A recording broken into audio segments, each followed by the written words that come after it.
Good evening students, SMS digital YouTube প্ল্যাটফর্মে তোমাদের আরও একবার স্বাগত।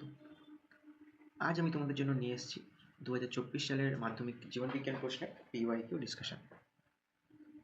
আগের দিন আমি তোমাদের সঙ্গে 2025 সালের যে জীবনবিজ্ঞান প্রশ্ন এসেছিল সেটি নিয়ে আলোচনা করেছিলাম, আর আজ আমি নিয়ে এসেছি 2024 সালের প্রশ্নগুলি।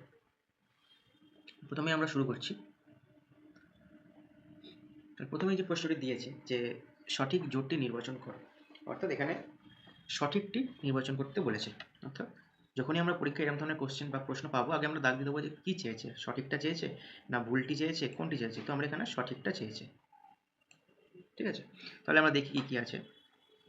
হচ্ছে লেন্স নিচতলের বক্রতার পরিবর্তন ঘটিয়ে উপযোজন সম্পন্ন করে, রেটিনা লেন্সকে সাসপেন্সরি লিগামেন্টের সাহায্যে ধরে রাখে, কর্নিয়া অ্যাকুয়াস হিউমার ক্ষরণ করে, আর কোরয়েড আঁখগুলোকে আকার বজায় রাখতে সাহায্য করে। তো আমাদের দেখার দরকার নেই। প্রথমে যে অপশানটা আছে, যে অপশান এ, যে লেন্স নিচতলের বক্রতার পরিবর্তন ঘটিয়ে উপযোজন সম্পন্ন করে, এটি কিন্তু হয়ে যাবে আমাদের সঠিক উত্তর। তাহলে আমরা জানি যে কোনো বস্তু যখন চোখের নিকটে থাকে তখন সিলিয়ারি বেশি সংকোচন ঘটে, যার ফলে সাসপেন্সরি লিগামেন্ট শিথিল হয় এবং লেন্সের যে বক্রতাটা আছে সেটি বৃদ্ধি পায়। তো এটা কি বলে উপযোজন। তো এই যে জোটটা একদম সঠিক। তারপর যেটা আছে তা আমরা বাকিগুলো একবার দেখিনি। তারপরে অপশানটা বলছে রেটিনা যে লেন্সকে সাসপেন্সরি লিগামেন্টের সাহায্যে ধরে রাখে। তো এটি কিন্তু রেটিনা নয়, লেন্সকে সাসপেন্সরি লিগামেন্টে ধরে রাখে হচ্ছে সিলিয়ারি বডি। ওকে, আমাদের ভুলগুলো একবার আমরা করে আলোচনা করে নিই। তারপর যেটা আছে যে কর্নিয়া অ্যাকুয়াস হিউমার ক্ষরণ করে, কিন্তু অ্যাকুয়াস হিউমার প্রকৃতপক্ষে ক্ষরণ করে হচ্ছে সিলিয়ারি বডি নন পিগমেন্টেড পার্ট। ওকে, এটা কর্নিয়া নয়, তো এটাও ভুল। আর যে অক্ষিগোলকের আকার বজায় রাখতে সাহায্য করে কোরয়েড, তো এটাও ভুল, কারণ অক্ষিগোলকের যে আকার হয় প্রধানত বজায় রাখতে সাহায্য করে হচ্ছে আমাদের ভিট্রিয়াস হিউমার এবং স্ক্লেরা। ওকে, তাহলে কোরয়েডের কাজ কি? তাহলে কোরয়েডের কাজ হচ্ছে যে চোখের অভ্যন্তরে যে রক্ত সরবরাহ হয় সেটা কিন্তু কোরয়েডের সাহায্যে হয়ে থাকে। তাহলে এটা আমাদের হয়ে যাচ্ছে অপশান এ, অর্থাৎ কয়েকটা হচ্ছে রাইট। এরপর আমরা দেখবো যে হরমোন ও স্নায়ুতন্ত্রের মধ্যে নিচের পার্থক্যগুলি বিবেচনা করো এবং কোনগুলি সঠিক তা বেছে নাও। আচ্ছা, তাহলে এখানে বলেছে কোনগুলি সঠিক। ওকে, তো প্রথমে যে অপশানটা আছে সেটা একদমই ভুল, কারণ এটা পুরো এটা প্রকৃতপক্ষে উল্টে দেওয়া আছে। কারণ আমরা জানি হরমোন হচ্ছে রাসায়নিক সমন্বয়, এখানে ভৌত দিয়েছে, তো প্রথম পার্থক্যটা হচ্ছে ভুল। তারপর যেটা আছে সেটা হচ্ছে যে হরমোনের কাজ ধীরগতিতে হয় এবং স্নায়ুতন্ত্রের কাজ দ্রুত এবং তাৎক্ষণিক হয়। তো এই অপশানটা কিন্তু ঠিক, অর্থাৎ 2 আমাদের কারেক্ট। 3 দেখি, হরমোনের প্রভাব দীর্ঘস্থায়ী এবং স্নায়ুতন্ত্রের প্রভাব ক্ষণস্থায়ী বা স্বল্পস্থায়ী, তো এটাও কিন্তু কারেক্ট। আর তাহলে আমাদের আর দেখার দরকার নেই। তাও আমরা 4 নম্বর অপশানটা দেখি, যে হরমোন কাজের শেষে অপরিবর্তিত হয়ে থাকে আর স্নায়ুতন্ত্র কাজের শেষে নষ্ট হয়, তো এই অপশানটা ভুল। তাহলে আমরা পেয়ে যাচ্ছি হচ্ছে কোন ঠিক, 2 এবং 3 ঠিক। তাহলে অপশান গ বা 3 নম্বরটা হচ্ছে সঠিক অ্যান্সার। ওকে, তারপর চলে আসছে হচ্ছে 3 নম্বর কোশ্চেন। তো 3 নম্বর কোশ্চেনে দিয়েছে যে পেশিগুলোর প্রকৃতি জানতে চেয়েছে, প্রকৃতপক্ষে হচ্ছে পেশির প্রকৃতি এখানে জানতে চেয়েছে। তাহলে আমরা দেখে নিই কী কী ধরনের পেশি প্রকৃতি হয়। ওকে, তাহলে প্রথমে যেটা আছে হচ্ছে বাইসেপস। তো বাইসেপস যেটা হচ্ছে এটি মেনলি কোথায় থাকে, যে বাইসেপস মেনলি কী কাজ করে, যে কনুই সন্ধিতে হাতকে ভাঁজ করতে সাহায্য করে বাইসেপস। তাহলে বাইসেপস তাহলে কী পেশি হয়ে গেল? বাইসেপস হয়ে গেল হচ্ছে ফ্লেক্সর পেশি। ফ্লেক্সর কোথায় আছে? তো ফ্লেক্সর আছে একদম 3 নম্বর অপশানে। তাহলে 3 নম্বর অপশানে কী হবে? ফ্লেক্সর, অর্থাৎ এটি হচ্ছে অপশান সি বা গয়েরটা কিন্তু রাইট অ্যান্সার। তাও আমি যেহেতু এটা রাইট অ্যান্সার আছে, ফ্লেক্সর হচ্ছে বাইসেপস। তাও আমরা বাকি অপশানগুলো একবার দেখে নিই। তারপরে যেটা হচ্ছে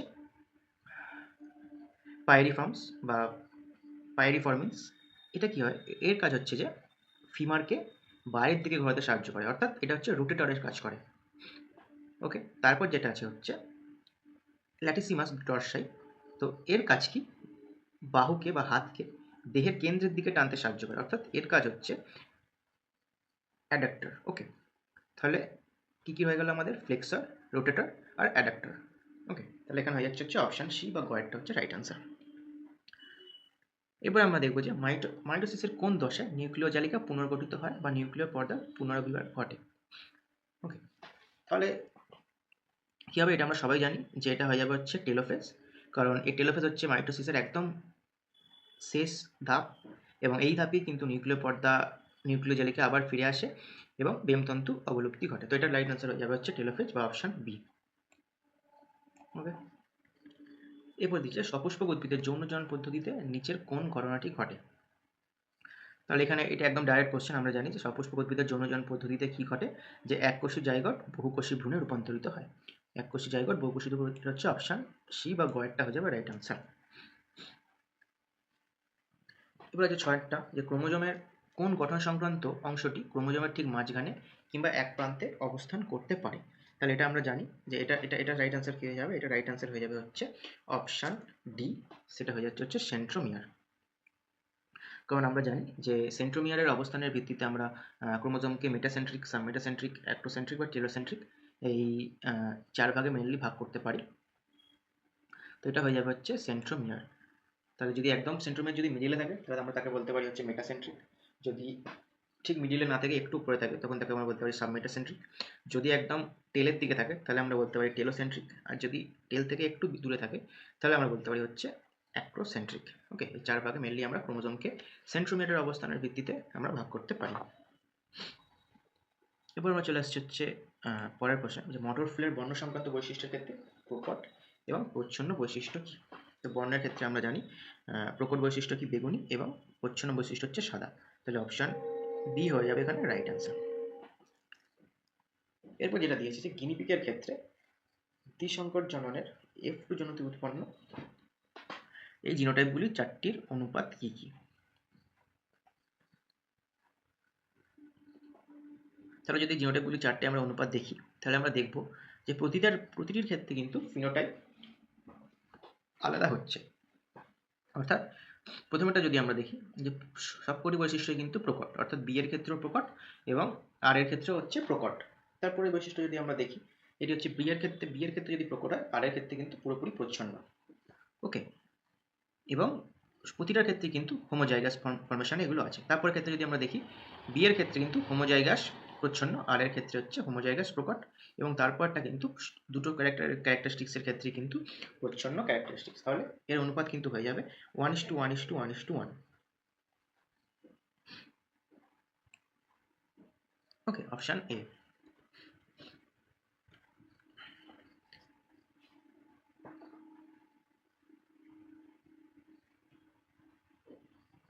এরপর বলেছে যে একজন আপাত স্বাভাবিক কিন্তু হিমোফিলিয়া রোগের বাহক মহিলা যদি কোনো স্বাভাবিক পুরুষকে বিবাহ করেন এবং তাদের 2টি পুত্র সন্তান ও 2টি কন্যা সন্তান জন্মায়, তবে সন্তানদের মধ্যে হিমোফিলিয়া ঘটার সম্ভাবনা কত। তাহলে এটা আমরা চেকার বোর্ডের সাহায্যে যদি আমরা দেখি যে পিতা এখানে স্বাভাবিক বলেছে এবং মাতা এখানে বাহক। তাহলে যদি পিতা স্বাভাবিক এবং মাতা বাহক হয় তাহলে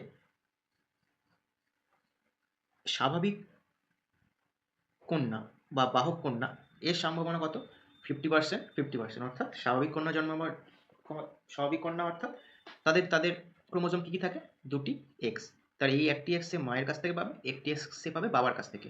বাবা যেহেতু স্বাভাবিক, তাই বাবার কাছ থেকে সে যে এক্সটি পাবে সেই এক্সটিতে কোনো রকম হিমোফিলিক জিন থাকবে না, কিন্তু মায়ের কাছ থেকে যে এক্স ক্রোমোজোমটি সে পাবে সেটিতে হয় হিমোফিলিক জিন থাকবে অথবা থাকবে না। অর্থাৎ 50% চান্স হচ্ছে সেই কন্যাটি বাহক হবে অথবা স্বাভাবিক হবে। আর পুত্রের ক্ষেত্রে পুত্রের জিনোটাইপ আমরা কি জানি, তাহলে এখানে কি হচ্ছে আমরা দেখি অপশানে কী কী আছে। 50% কন্যা হিমোফিলিক, তাহলে এখানে হচ্ছে 50% কন্যা হিমোফিলিক, এই দুটো অপশানে আছে, এবং 50% আপাত স্বাভাবিক বাহক কন্যা, এই 3টে অপশানই কিন্তু সঠিক। ওকে, এবার আমরা দেখব পুত্রের ক্ষেত্রে কোনটি সঠিক। তাহলে পুত্রের ক্রোমোজোম কি, একটি এক্স এবং একটি ওয়াই, এবং ওয়াই ক্রোমোজোমটি সে পাবে হচ্ছে পিতার কাছ থেকে এবং এক্স ক্রোমোজোমটি সে পাবে মাতার কাছ থেকে। এবং সেই এক্স ক্রোমোজোমটি তাহলে হতে পারে কি, মাতা যেহেতু বাহক তাহলে 50% চান্স আছে যে হিমোফিলিক জিনটি সেই পুত্রের দিয়ে আসবে। হিমোফিলিক জিন পুত্রের দিয়ে আসা মানে কি, যেহেতু এক্স ক্রোমোজোম বাহিত রোগ, তাহলে কি পুত্রের দিয়ে আসা মাত্রই কিন্তু সেই এক্স ক্রোমোজোমটি তার রোগের বৈশিষ্ট্য প্রকাশ ঘটাবে। অর্থাৎ 50% পুত্র হবে স্বাভাবিক এবং 50% পুত্র হয়ে যাবে হিমোফিলিক। যেহেতু এক্স ক্রোমোজোম বাহিত রোগ, তাই পুত্রের ক্ষেত্রে বাহকের কোনো গল্প নেই এখানে, একদম 50% পুত্র হয়ে যাবে স্বাভাবিক এবং 50% হয়ে যাবে হচ্ছে হিমোফিলিক। তাহলে আমরা দেখি যে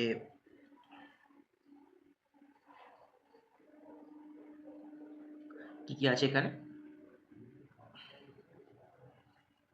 আচ্ছা, তখন আমি যেটা বলেছিলাম যে 50% কন্যা হিমোফিলিক, অ্যাকচুয়ালি হিমোফিলিক হবে না এগুলো, হিমোফিলিক নয়, আপাত স্বাভাবিক কন্যা। ওকে, যেহেতু এক্স ক্রোমোজোম বাহিত রোগ, তাই যেহেতু একটি এক্স ক্রোমোজোম যে কন্যা হচ্ছে, একটি এক্স ক্রোমোজোম যেহেতু পিতার থেকে পাচ্ছে এবং পিতা যেহেতু স্বাভাবিক, তাই জন্য যে কন্যাগুলি হবে সেই কন্যাগুলি কিন্তু হয়ে যাবে বাহক, হয় বাহক হবে অথবা হয়ে যাবে স্বাভাবিক।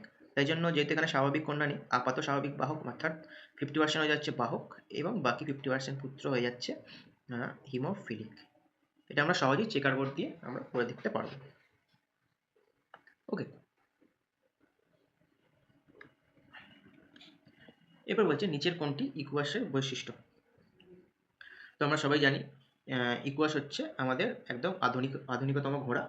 তো তাদের কি অগ্রপদ এবং পশ্চাৎপদের প্রত্যেকটিতেই একটি খুরযুক্ত আঙুল বর্তমান, অথবা একটি মাত্র খুরই বর্তমান। তাই এর যেটা সঠিক উত্তর হয়ে যাবে সেটি হয়ে যাবে লাস্টেরটা, অগ্রপদ এবং পশ্চাৎপদে প্রত্যেকটিতে খুরযুক্ত একটি মাত্র আঙুল বর্তমান।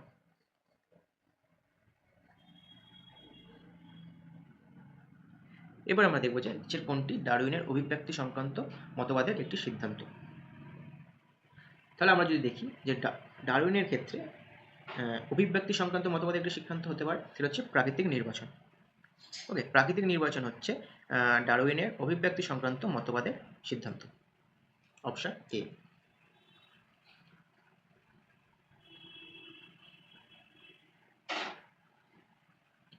আর বাকি যেগুলো দিয়েছে যে প্রকরণ, অত্যাধিক হারে বংশবৃদ্ধি, প্রকরণ, সীমিত খাদ্য এবং বাসস্থান, এগুলো কিন্তু সবই হচ্ছে পর্যবেক্ষণ। এবং সিদ্ধান্ত কি? সিদ্ধান্ত হচ্ছে প্রাকৃতিক নির্বাচন। ঠিক আছে, তারপর যেটি হচ্ছে যে উটের অতিরিক্ত জলক্ষয় সহন ক্ষমতার সঙ্গে অভিযোজিত বৈশিষ্ট্যটা কি, অর্থাৎ উটের অতিরিক্ত জলক্ষয় সহনের ক্ষমতার সঙ্গে সম্পর্কিত অভিযোজিত বৈশিষ্ট্যটি কি। তাহলে এটি যেটি হচ্ছে ডিম্বাকার লোহিত রক্তকণিকা। আমরা জানি যে উটের যে লোহিত রক্তকণিকা হয় সেটি ওভাল শেপের হয়।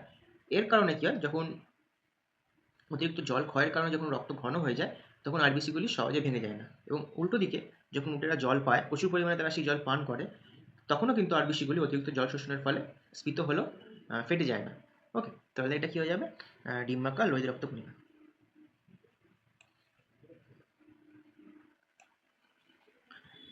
এরপর দিচ্ছে নাইট্রোজেন চক্রের কোন ধাপের সঙ্গে নাইট্রোসোমোনাস এবং নাইট্রোব্যাক্টর সংশ্লিষ্ট। তাহলে আমরা জানি যে নাইট্রোসোমোনাস এবং নাইট্রোব্যাক্টর কোথায় থাকে, নাইট্রিফিকেশন পদ্ধতিতে, অর্থাৎ অ্যামোনিয়া থেকে যখন নাইট্রেট রূপান্তরিত হয় এবং তারপর অ্যামোনিয়া থেকে যখন নাইট্রাইট রূপান্তরিত হয় এবং তারপর নাইট্রেট থেকে যখন নাইট্রেট তৈরি হয়, তখন কিন্তু এই দুটি অণুজীবকে আমাদের প্রয়োজন হয়। ওকে, অর্থাৎ প্রথম ধাপে কিন্তু নাইট্রোসোমোনাস এবং পরবর্তী ধাপে কিন্তু নাইট্রোব্যাক্টরকে আমাদের দরকার। অর্থাৎ নাইট্রোজেন চক্রের নাইট্রিফিকেশন স্টেপে যে দুটি দশা দেখতে পাওয়া যায়, সেই দুটি দশার ক্ষেত্রে কিন্তু নাইট্রোসোমোনাস এবং নাইট্রোব্যাক্টর আমাদের প্রয়োজন হয়। কোন কোন দশাতে? একটা হচ্ছে যে যখন অ্যামোনিয়া থেকে নাইট্রেট রূপান্তরিত হয়, এই অ্যামোনিয়া থেকে নাইট্রেট রূপান্তরিত হওয়ার সময় নাইট্রোসোমোনাস অ্যামোনিয়াকে নাইট্রাইটে রূপান্তরিত করে, নাইট্রাইটে। ওকে, অ্যামোনিয়া থেকে নাইট্রাইটে রূপান্তরিত করে হচ্ছে নাইট্রোসোমোনাস, এবং নাইট্রোব্যাক্টর কি করে, সেই নাইট্রাইটকে নাইট্রেটে রূপান্তরিত করে। ওকে, প্রথমটি হচ্ছে নাইট্রাইট এবং তারপর হচ্ছে নাইট্রেট। ওকে, অ্যামোনিয়া থেকে প্রথমে নাইট্রাইট, তারপর নাইট্রাইট থেকে নাইট্রেট।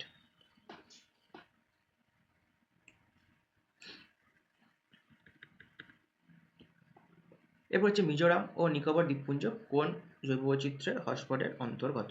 তো এটি কিন্তু হয়ে যাবে হচ্ছে ইন্দো বার্মা সুন্দারল্যান্ড। ওকে, অপশন সি। কারণ মিজোরাম হচ্ছে যে বৃহত্তর ইন্দো বার্মা হটস্পটের অন্তর্গত এবং নিকোবর হচ্ছে সুন্দারল্যান্ডের অন্তর্গত। তারপর গরুমারা, নীলগিরি ও কুলিক কোন কোন ধরনের ইনসিটু সংরক্ষণ। খুবই ভালো কোশ্চেন যে গরুমারা, নীলগিরি এবং কুলিকে কোন কোন ধরনের জন্তুদের আমরা ইনসিটু সংরক্ষণের মাধ্যমে সংরক্ষিত করি। তো না, এখানে বলেছে যে গরুমারা, নীলগিরি এবং কুলি কোন ধরনের ইনস্টিটিউট সংরক্ষণ, অর্থাৎ এটা কি চাইছে যে জাতীয় উদ্যান, বায়োস্ফিয়ার রিজার্ভ না অভয়ারণ্য। তাহলে যেটা হচ্ছে যে গরুমারা কি, গরুমারা হচ্ছে জাতীয় উদ্যান, নীলগিরি হচ্ছে বায়োস্ফিয়ার রিজার্ভ এবং কুলিক হচ্ছে অভয়ারণ্য, অর্থাৎ অপশন এ হচ্ছে রাইট অ্যান্সার।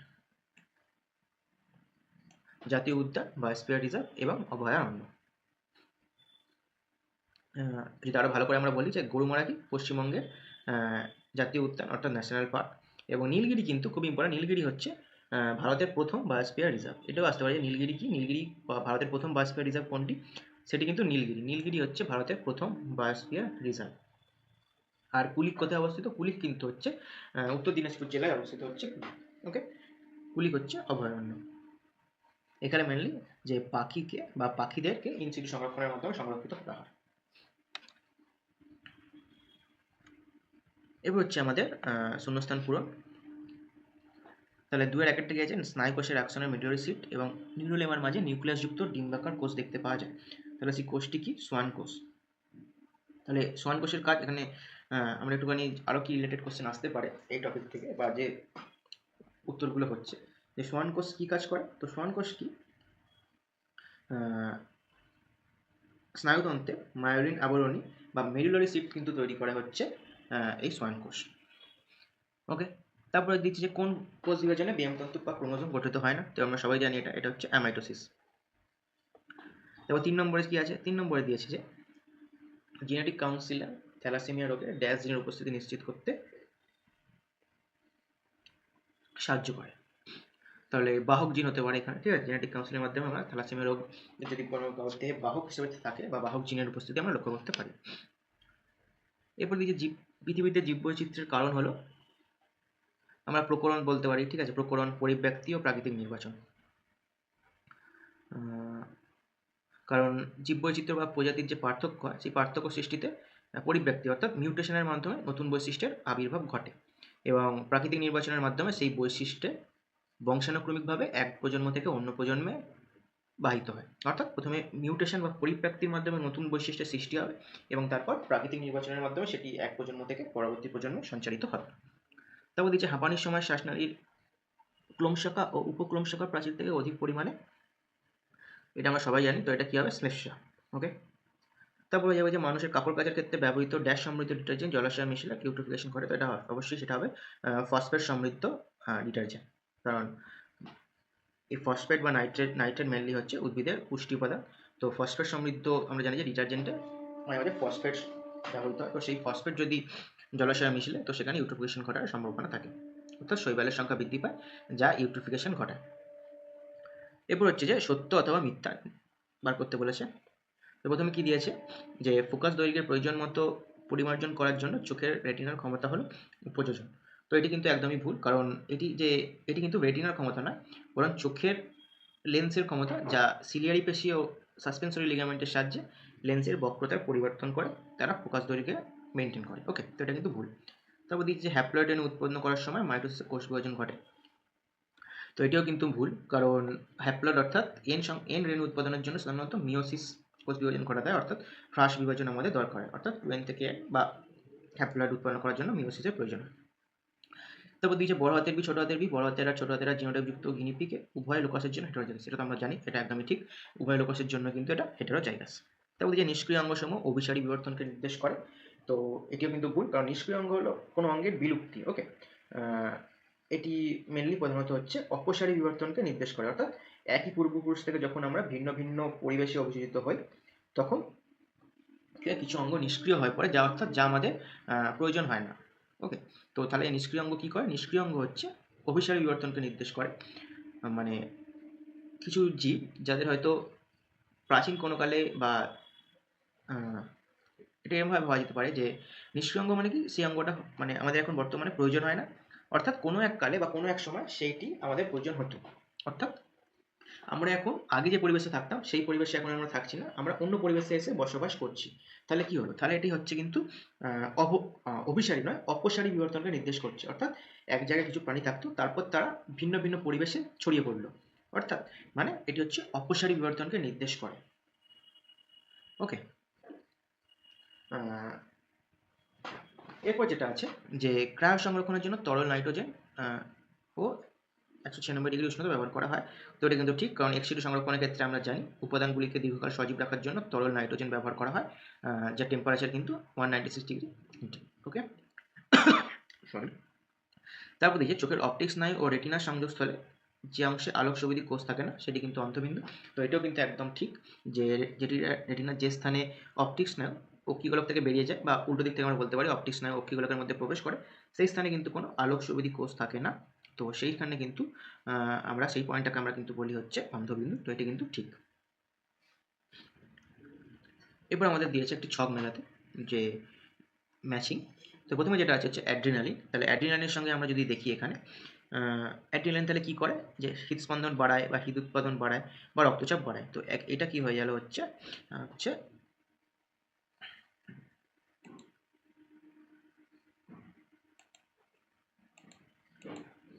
তাহলে অ্যাড্রিনালিনের সাথে কি ম্যাচ করছে হচ্ছে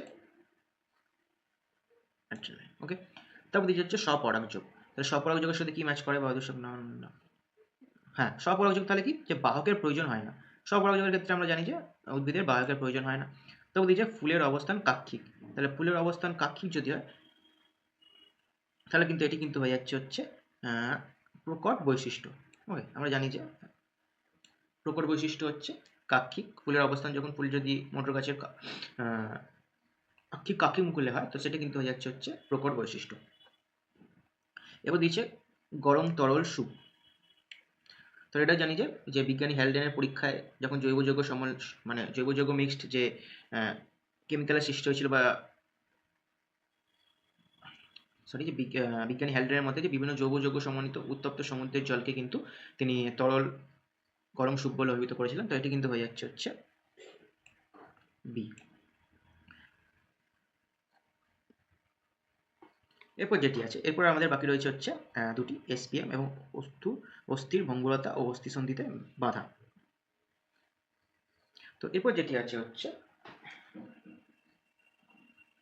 এসপিএম। তো এসপিএম আমরা জানি যে এসপিএম এর ফুল ফর্ম কি, সাসপেন্ডেড পার্টিকুলেট ম্যাটার। ওকে, সাসপেন্ডেড পার্টিকুলেট ম্যাটার। তো এসপিএম এর সঙ্গে কি যাচ্ছে, যে এসপিএম এর ফুল ফর্ম অনেক সময় দেয়, তাহলে এসপিএম এর ফুল ফর্ম তাহলে আমরা কি লিখতে পারি, যে সাসপেন্ডেড পার্টিকুলেটেড ম্যাটার। ওকে, তো এসপিএম এর সঙ্গে যেটা যায়, তো এসপিএম এর সঙ্গে যাচ্ছে হচ্ছে আমাদের বায়ু দূষক। তো আমরা জানি যে বায়ু দূষণের ক্ষেত্রে এসপিএম টার্মটা আমরা বহুলভাবে ব্যবহৃত করি। তো এটা হয়ে যাচ্ছে অপশন এ। তো এসপিএম এর ফুল ফর্ম অনেক সময় দিতে হবে, এটা যে সাসপেন্ডেড পার্টিকুলেটেড ম্যাটার। ওকে, এবার দিচ্ছি যে অস্থির ভঙ্গুরতা ও অস্থিসন্ধিতে ব্যথা। তো এটি কিন্তু হয়ে যাচ্ছে মানব বিকাশের বার্ধক্য স্টেজ। ওকে, আচ্ছা, আমরা জানি যে বার্ধক্য দশায় আমাদের অস্থির মধ্যে ক্যালসিয়ামের হ্রাস পায় এবং যার ফলে কি হয়, অস্থির ভঙ্গুরতা বৃদ্ধি পায় বা অস্থিসন্ধিতে আমাদের ব্যথা হয়। ওকে, তাহলে এইভাবে আমরা ম্যাচিংগুলো করলাম। এরপর চলে আসছে হচ্ছে যে বিসাদৃশ্যটি লেখা, অর্থাৎ কোনটি এখানে ম্যাচ করছে না। আমি আবার বলেছিলাম যে প্রথমে যখনই এরকম কোনো কোশ্চেন আসবে আমরা সেটিকে একটু দাগ দিয়ে নেবো, পেন্সিল দিয়ে হোক পেন দিয়ে, যে কী বলতে চেয়েছে। তাহলে এর মধ্যে যেটি হচ্ছে এডিএইচ আছে, এফএসএইচ আছে, এলএইচ, টিএসএইচ। তাহলে আমরা যদি দেখি যে এফএসএইচ, এলএইচ এবং টিএসএইচ এই হরমোনগুলি কিন্তু পিটুইটারি গ্রন্থির অগ্রপার্ট থেকে হচ্ছে নিঃসৃত বা ক্ষরিত হয়, অর্থাৎ অগ্রপিটুইটারি থেকে এই হরমোনগুলি কিন্তু ক্ষরিত হয়। কিন্তু এডিএইচ যেটা আছে, অ্যান্টি ডাইউরেটিক হরমোন, এটি কিন্তু পশ্চাৎ পিটুইটারি থেকে ক্ষরিত হয়। তাহলে এটির মধ্যে কোনটি হয়ে গেল হচ্ছে এডিএইচ। এরপর দিচ্ছি যে উদ্ভিদের মুকুল ও বীজের সুপ্ত অবস্থা ভঙ্গকারী হরমোনটির নাম কি। এটি তো খুবই সোজা, এটি কিন্তু হয়ে যাবে হচ্ছে জিব্রাইলিন। কারণ জিব্রাইলিন হচ্ছে ভ্রূণে আমরা জানি যে আলফা অ্যামাইলেজ সহ অন্যান্য উৎসেচকের ক্ষরণকে এটি উদ্দীপ্ত করে, যার ফলে কি হয়, বীজের অঙ্কুরোদ্গম ত্বরান্বিত হয় এবং জার্মিনেশন শুরু করে। তো এটি কি হয়ে যাবে কিন্তু জিব্রাইলিন। এরপর যে কোশ্চেনটা আছে যে নিচের প্রথম জোটটি এখানে বলেছে যে প্রথমটির সাথে মিশিয়ে শূন্যস্থানটি বসে, অর্থাৎ পিউরিন যদি অ্যাডেনিন হয় তাহলে পিরিমিডিন সমান কি, অর্থাৎ পিউরিনের একটি বেস আমরা জানি যে অ্যাডেনিন। তাহলে পিরিমিডিন বেস তাহলে কি হতে পারে, পিরিমিডিন বেস কিন্তু হতে পারে সাইটোসিন অথবা থাইমিন অথবা ইউরাসিন। আমাদের যে কোনো একটা আমরা লিখতে পারি। ওকে, যেহেতু এখানে ডিএনএ বা আরএনএ এমন কিছুই বলেনি, পিউরিনের সাথে অ্যাডেনিন দিয়েছে, অ্যাডেনিন আরএনএতেও থাকে, ডিএনএতেও থাকে। তাই আমরা পিরিমিডিন বেস কিন্তু এই তিনটি যে আমাদের আছে সাইটোসিন, থাইমিন এবং ইউরাসিন, যে কোনো একটি আমরা এখানে লিখতে পারি। ওকে, আচ্ছা, এখানে পিউরিনের সঙ্গে কিন্তু গুয়ানিনও দিয়ে দিতে পারতো, ঠিক আছে। মানে আমরা জানি যে পিউরিনের বেস কি কি, অ্যাডেনিন আর গুয়ানিন, আর পিরিমিডিন হচ্ছে সাইটোসিন, থাইমিন আর হচ্ছে ইউরাসিল। ওকে, এরপর যেটি হচ্ছে বর্ণান্ধতা ও হিমোফিলিয়ার জন্য দায়ী জিন দুটির মধ্যে সাদৃশ্য কি। তাহলে আমরা জানি যে বর্ণান্ধতা এবং হিমোফিলিয়ার জন্য দায়ী জিন দুটির সাদৃশ্য কি, দুটোই হচ্ছে এক্স ক্রোমোজোম বাহিত প্রচ্ছন্ন রোগ, দুটোই কিন্তু এক্স ক্রোমোজোম বাহিত প্রচ্ছন্ন প্রকৃতির রোগ। এরপর দিচ্ছে সংযুক্ত কানের লতির বৈশিষ্ট্য ও জীব মরার ক্ষমতা নিয়ন্ত্রণকারী জীব দুটি পার্থক্য। তাহলে আবারও কি চেয়েছে, প্রথমটাতে চেয়েছিল যে সাদৃশ্য কি, এখানে কিন্তু চেয়েছে হচ্ছে পার্থক্য কি। তাহলে আমরা জানি যে সংযুক্ত কানের লতির যে জিনটি সেটি কিন্তু হচ্ছে প্রচ্ছন্ন জিন, কিন্তু জীব মরার ক্ষমতার জিনটি হচ্ছে প্রকট। ওকে, খুবই ভালো কোশ্চেন এটি, যে পার্থক্য কি। তো সংযুক্ত কানের লতির বৈশিষ্ট্য কিন্তু প্রচ্ছন্ন, আর জীব মরার ক্ষমতা নিয়ন্ত্রণকারী জিনটি কিন্তু হচ্ছে প্রকট জিন। ওকে, তারপর যে সুন্দরী গাছের পাতার ত্বকে অবস্থিত লবণগ্রন্থির ভূমিকা কী?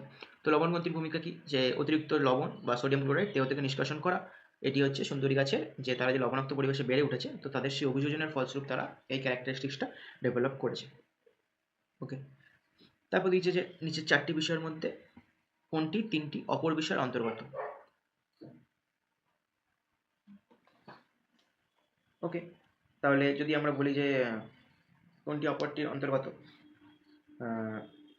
তাহলে কি কি দিয়েছে এখানে? যে কাফের সঙ্গে ঘন শ্লেষ্মা নির্গমন, ব্রঙ্কাইটিস, ধূমপায়ীদের আক্রান্ত হওয়ার অধিক সম্ভাবনা, মানুষের শ্বাসযন্ত্রের ক্রমশাখার প্রদাহ। তো এটি একটি মাত্র বিষয়ের দিকে নির্দেশ করছে, সেটি হচ্ছে ব্রঙ্কাইটিস। ওকে, তো ব্রঙ্কাইটিস কি? যে ফুসফুসের শ্বাসনালীর প্রদাহ। আমরা জানি যে ব্রঙ্কাইটিস শ্বাসনালীর প্রদাহ এবং কফের সাথে শ্লেষ্মা নির্গত হয়, এবং যারা ধূমপান করে তাদের আক্রান্ত হওয়ার চান্স কিন্তু এক্ষেত্রে বেশি, তাই জন্য এটি কিন্তু হয়ে যাবে ব্রঙ্কাইটিস। ওকে, এরপর আমরা চলে আসছি হচ্ছে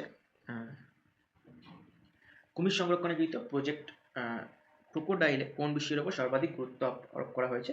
সেটি হয়েছে কৃত্রিম প্রজনন এবং প্রতিপালন। কারণ প্রজেক্ট ক্রোকোডাইল বা কুমির সংরক্ষণের ক্ষেত্রে যে মেন উদ্দেশ্যই ছিল হচ্ছে যে কৃত্রিমভাবে প্রজনন করানো এবং সেগুলোকে বড় করে আবার তাদের প্রাকৃতিক পরিবেশে ফিরিয়ে দেওয়া, যাতে কি তাদের বিলুপ্তির হারটা কমে। ওকে, মেন হচ্ছে কৃত্রিম প্রজনন এবং প্রতিপালন, তারপর হচ্ছে রিলিজ টু দ্য ওয়াইল্ড, অর্থাৎ পরিবেশের বুকে তাদেরকে ফিরিয়ে দেওয়া। এবার চলে আসছে হচ্ছে 3 বড় কোশ্চেন বা 2 নম্বরের কোশ্চেন, যেখানে দিয়েছে যে শর্করা বিপাক সংক্রান্ত নিম্নলিখিত 2টি বিষয়ে ইনসুলিন হরমোনের ভূমিকা কী? তো প্রথমে যেটি দিয়েছে যে গ্লুকোজের ভাঙন, এবং তারপরে হচ্ছে গ্লুকোজের রূপান্তর। তো গ্লুকোজের ভাঙনে কি হয়? আমরা জানি যে ইনসুলিন হরমোন কোষ পর্দাকে গ্লুকোজের জন্য ভেদ্য করে দেবে, যার ফলে কি হয়? কোষের মধ্যে গ্লুকোজের প্রবেশ বাড়ে এবং কোষের মাইটোকন্ড্রিয়াদের শক্তি উৎপাদনের জন্য গ্লুকোজের ভাঙন দ্রুত হয়, অর্থাৎ শ্বসনে সাহায্য করে। অর্থাৎ রক্ত থেকে গ্লুকোজকে কোষের মধ্যে প্রবেশ করানোর জন্য ইনসুলিন দায়ী, এবং সেই কোষের মধ্যে প্রবেশ করে, অর্থাৎ কোষের মাইটোকন্ড্রিয়াতে প্রবেশ করে, সেটি শ্বসনের মাধ্যমে এটিপি উৎপন্ন করে। তারপর হচ্ছে গ্লুকোজের রূপান্তর। তো গ্লুকোজের রূপান্তর কি? যে আমরা জানি যে যকৃৎ এবং পেশি কোষে গ্লুকোজ গ্লাইকোজেন রূপে সঞ্চিত হয় বা গ্লাইকোজেন রূপে রূপান্তরিত হয়, এবং যা আমাদের যকৃৎ এবং পেশি কোষে সঞ্চিত হয়। তো ইনসুলিন কি করে? এই ঘটনাকে উদ্দীপ্ত করে, অর্থাৎ এটি যকৃৎ এবং পেশি কোষকে উদ্দীপিত করে, যার ফলে অতিরিক্ত যে গ্লুকোজ থাকে সেটি গ্লাইকোজেনে রূপান্তরিত হয় সেই সব স্থানে, অর্থাৎ যকৃৎ এবং পেশি কোষে সঞ্চিত হয়। এই প্রসেসকে আমরা জানি কি? গ্লাইকোজেনেসিস বলে। তো এটি মেনলি ইনসুলিন এই দুটোর মাধ্যমে কি করে? রক্তে শর্করার মাত্রাকে স্বাভাবিক রাখতে সাহায্য করে। ওকে, প্রথম হচ্ছে এটিপি উৎপাদন করা, ভাঙন অর্থাৎ রূপান্তর, ভাঙনের মাধ্যমে। তারপর হচ্ছে রূপান্তর, অর্থাৎ গ্লুকোজকে গ্লাইকোজেনে রূপান্তর করে যকৃৎ এবং পেশি কোষে সঞ্চিত করা বা সঞ্চয় করা। এরপর দিয়েছে 2টি বিষয় মায়োপিয়া এবং হাইপারমেট্রোমিয়ার তুলনা করো। একটা হচ্ছে কারণ চেয়েছে এবং লক্ষণ চেয়েছে। ওকে, তো আমরা জানি যে কারণ কি? মায়োপিয়ার হচ্ছে যে রক্ষীগোলক যখন স্বাভাবিকের থেকে লম্বা হয়ে যায়, অথবা লেন্সের বক্রতা যখন বেড়ে যায়। আর হাইপারমেট্রোপিয়ার ক্ষেত্রে কি আমরা দেখতে পাই? হাইপারমেট্রোপিয়ার কি হয়? স্বাভাবিকের থেকে ছোট হয়ে যায়, স্বাভাবিকের থেকে অক্ষিগোলক ছোট হয়ে যায়, অথবা লেন্সের বক্রতা যেটা থাকে সেটা হচ্ছে কমে যায়, যার ফলে ফোকাস দূরত্ব বেড়ে যায়। আর মায়োপিয়ার লক্ষণ কি? লক্ষণ আমরা জানি যে রোগী দূরের বস্তুকে দেখতে পায় না বা দূরের বস্তুকে ঝাপসা দেখে, অর্থাৎ নিকটের বস্তুকে তারা ভালো দেখে, তাই জন্য মায়োপিয়ার আরেকটা নাম কি? নিকটবদ্ধ দৃষ্টি। আর হাইপারমেট্রোপিয়ার ক্ষেত্রে কি? রোগী দূরের বস্তুকে স্পষ্ট দেখে, ওই জন্য হাইপারমেট্রোপিয়ার অপর নাম হচ্ছে দূরবদ্ধ দৃষ্টি, অর্থাৎ দূরের জিনিসকে স্পষ্ট দেখবে এবং নিকটের বস্তুকে ঝাপসা দেখবে। ওকে, তাহলে আরেকবার বলি যে মায়োপিয়া এবং হাইপারমেট্রোপিয়ার মধ্যে পার্থক্য কি? যদি আমরা বাংলা নাম করে নিই, যে মায়োপিয়া হচ্ছে নিকটবদ্ধ দৃষ্টি, অর্থাৎ নিকটের বস্তুকে স্পষ্ট দেখবে, দূরের বস্তুকে ঝাপসা দেখবে। হাইপারমেট্রোপিয়া হচ্ছে ঠিক উল্টো, অর্থাৎ দূরের বস্তুকে স্পষ্ট দেখবে কিন্তু নিকটের বস্তুকে ঝাপসা দেখবে। আর একটা পার্থক্য হচ্ছে কারণ, যেটা মায়োপিয়ার ক্ষেত্রে কি হয়? অক্ষিগোলকের মান স্বাভাবিকের থেকে লম্বা হয়ে যায়, যার ফলে কি হয়? লেন্সের বক্রতা বেড়ে যায় এবং ফোকাস দূরত্ব কমে যায়, অর্থাৎ মায়োপিয়ার ক্ষেত্রে কি হয়? ফোকাস দূরত্ব কমে যায়। আর হাইপারমেট্রোপিয়ার ক্ষেত্রে কি? ঠিক উল্টো, ফোকাস দূরত্বের ক্ষেত্রে কি বেড়ে যায়। এইভাবে আমরা ভাবতে পারি।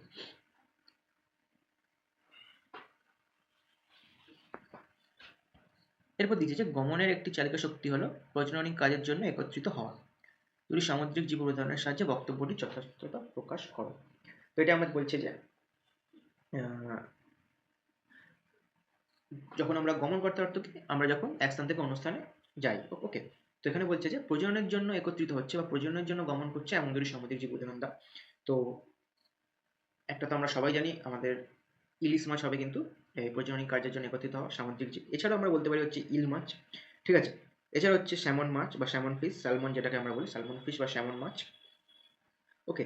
যেগুলো জীবন ধারণের জন্য সমুদ্রে থাকে কিন্তু প্রজননের জন্য তারা সমুদ্র থেকে সাঁতার কেটে মিষ্টি জলের নদীতে প্রবেশ করে, আবার সেখান থেকে তারা জন্মে আবার সমুদ্রে ফিরে যায়।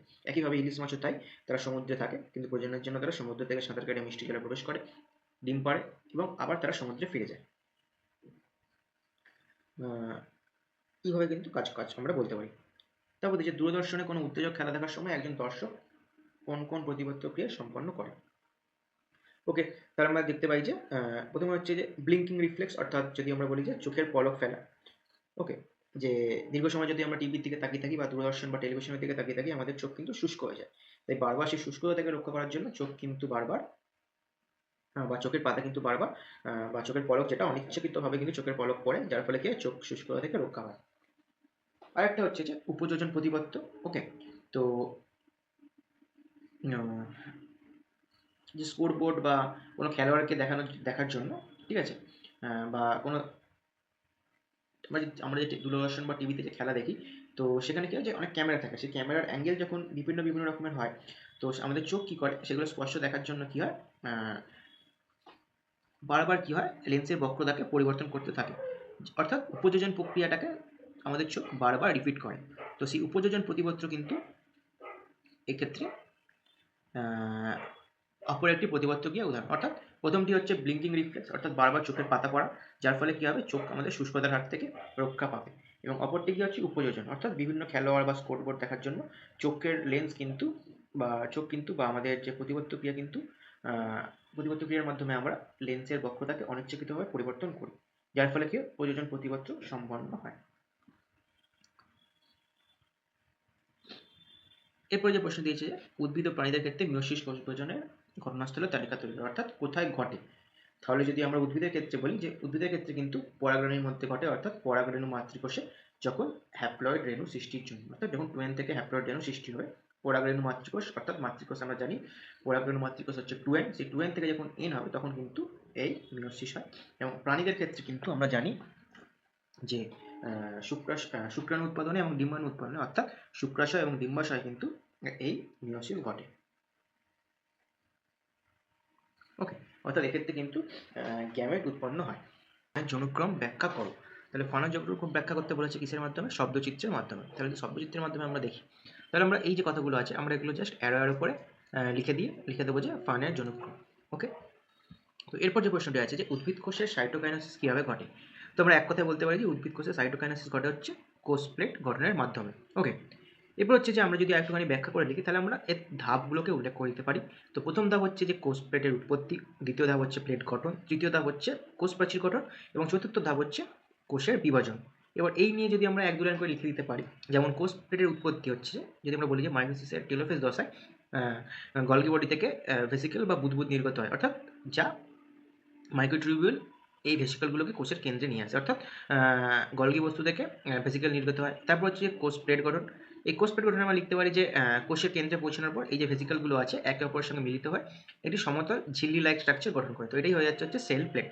এর পরের পয়েন্টে আমরা লিখতে পারি হচ্ছে কোষ প্রাচীর গঠন, তো এখানে কি লিখতে পারি যে ওই যে সেল প্লেট যেটা আগের স্টেজে তৈরি হলো সেগুলো ধীরে ধীরে প্রসারিত হয় এবং কোষ প্রাচীরের সাথে মিলিত না হওয়া পর্যন্ত সেটি আস্তে আস্তে প্রসারিত হতে থাকে। এবং চতুর্থ স্টেপ হচ্ছে কোষের বিভাজন, তাহলে ওই যে সেল প্লেটটি বা কোষ প্লেটটি আস্তে আস্তে প্রসারিত হচ্ছিল সেগুলো কোষ প্রাচীরের সঙ্গে মিলিত হয়, যার ফলে কী হয় কোষের বিভাজন ঘটে। মেনলি আমরা এই চারটে ধাপ যদি পরপর লিখে দিতে পারি যে কোষ প্লেটের উৎপত্তি কোন দশায় ঘটে, কী থেকে ঘটে, তারপর হচ্ছে কোষ প্লেট গঠন বা সেল প্লেট গঠন, ঠিক আছে, কীভাবে গঠিত হয় যে ভেসিকলগুলো একে অপরের সঙ্গে মিলিত হয় সেল প্লেট গঠন করে, তারপর হচ্ছে যে কোষ প্রাচীর গঠন এবং তারপর হচ্ছে একদম লাস্টে হচ্ছে কোষ প্রাচীরের বিভাজন, ওকে?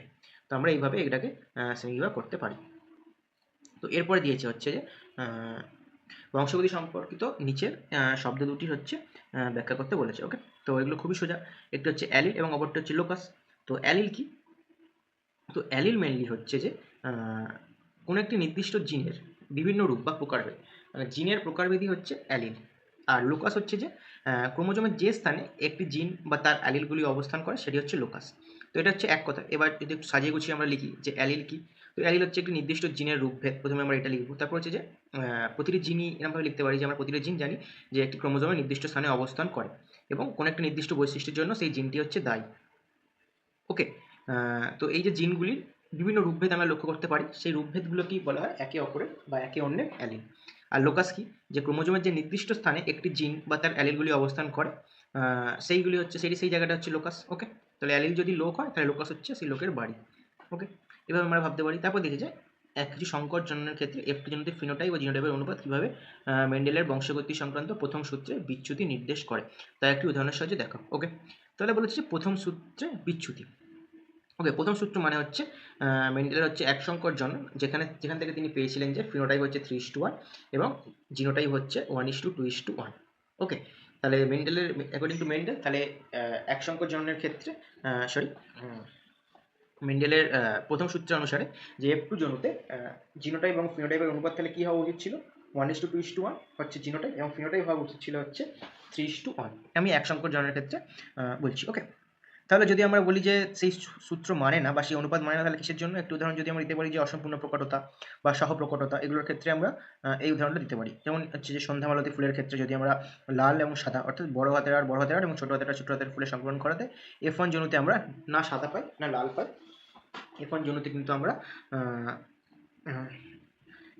কী বলবো, যে F1 জনুতে আমরা কিন্তু গোলাপি রঙের বা হালকা লাল রঙের বা হালকা গোলাপি রঙের আমরা ফিনোটাইপ দেখতে পাই। তাহলে এর যদি আমরা জিনোটাইপ রেশিও দেখি তাহলে 1:2:1 হলেও এর ফিনোটাইপ রেশিও কিন্তু 3:1 হয় না, বরঞ্চ 1:2:1ই হয়। ওকে, এর থেকে একটা উদাহরণ হিসেবে আমরা এটা ভাবে বলতে পারি যে এইভাবে কিন্তু তাহলে মেন্ডেলের যে অনুপাত F2 জনিতে যা হওয়া উচিত ছিল সেই অনুপাতকে কিন্তু এই অসম্পূর্ণ প্রকটতা বা সহপ্রকটতা কিন্তু মেনে চলে না। আমরা সেমভাবে এটা সহপ্রকটতা দিয়েও বলতে পারি। ওকে, এরপর হচ্ছে যে মটর উভলিঙ্গ ও স্বপরাগী হওয়ার জন্য মেন্ডেল কী কী সুবিধা পেয়েছিলেন।